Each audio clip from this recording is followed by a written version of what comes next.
Up next, we're going to go inside the cutting-edge surgery that gave Mary Jo back her smile. Stay with us.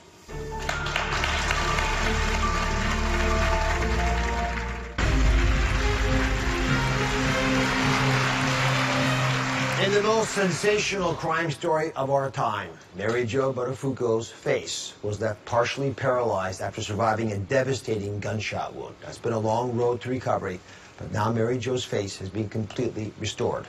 Her plastic surgeon, Dr. Babak Azizzadeh, is here. I understand Oprah connected the two of you, which is pretty cool. Very cool. Please explain, Dr. Azizzadeh, what the gunshot did to the nerves in Mary Jo's face and how you were able to fix it when no one else could for the last 25 years. So Mary Jo is really lucky. Obviously, the gunshot wound was so close to the brain stem, her carotid arteries, but it basically severed the facial nerve that controls our movement right behind the ear. And when the doctors went in to save her, they kind of connected things back together in a mishmash type of fashion. So she never quite got her smile back. So how did you fix it?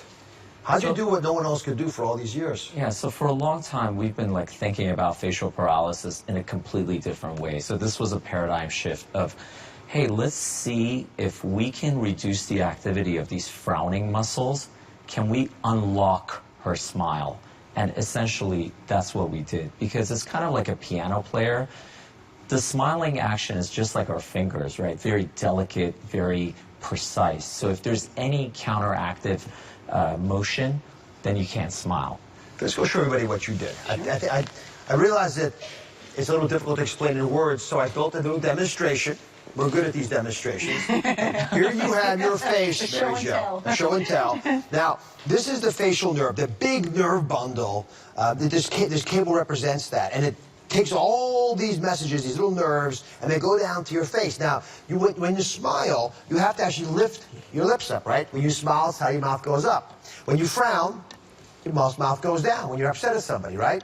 You don't turn them both on at the same time because, like those piano players, the fingers wouldn't be able to move. So you actually want to perfectly turn on what's supposed to be on and relax the other ones so they'll go along for the ride. When you were shot, that gunshot came through here and pulled all of these apart. When that happens, and you try to smile or frown, nothing happens. So you're bleeding. No one's sure if you're going to live or not. Right. The surgeons basically went... Right. They weren't concerned about my smile. And so when they do that, you don't get the perfect result. You get connections that happen, but they're not what you would have normally, if you did it really carefully, been able to do. So I can reconnect a couple of these. You'll see what you end up with. You end up with a reality where you're trying to smile and watch what happens. Oh, my goodness. Yes. I've got two on the right side, but I got this bad boy here also lighting up. Right? I've got a frown that's lighting up. And so what Dr. Azizzadeh did was very carefully go in and say, you know what, this one's good, this one's good, this one's bad. Disconnect that. You don't have to reconnect it again. Just disconnect that, and now you have enough to pull your lips up the right way. Which is why you now have the ability to smile so beautifully. So if you don't mind, let me see that smile. Show the audience. That is a symmetrical smile. I'm very proud of you, and I have really enjoyed meeting you. Thank you so much. I would love to understand how this surgery has not just helped you physically, but emotionally. You know, I guess many, many years go by, and I accepted the fact I was alive, I could walk, I could talk, you know, I could take care of my family. So it was on the back burner, but it was always there. I guess you know, I hid maybe a little bit more. You don't see a whole lot of people who look like me on television.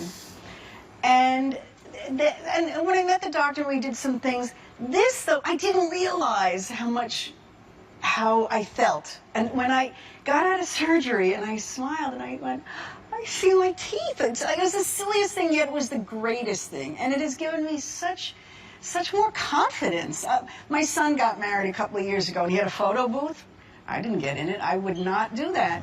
Now the first thing I do is selfie, selfie, you know, like, and it's like, yay! Why is it important for you to tell your story, to revisit painful questions, painful answers?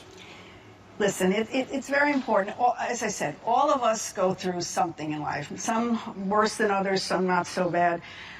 But I find that surviving this and the attention that it brought, it also brought people who said to me, I admire you. You know, how did you do this? How did you get through it? And I'd be like, I don't know.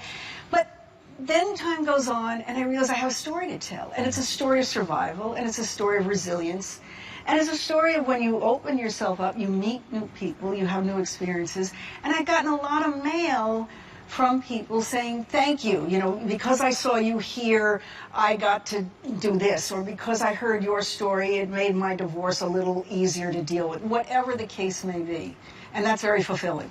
Well, I'm very happy you told the story. Mary Jo Buttafuoco, God bless you. Thank you.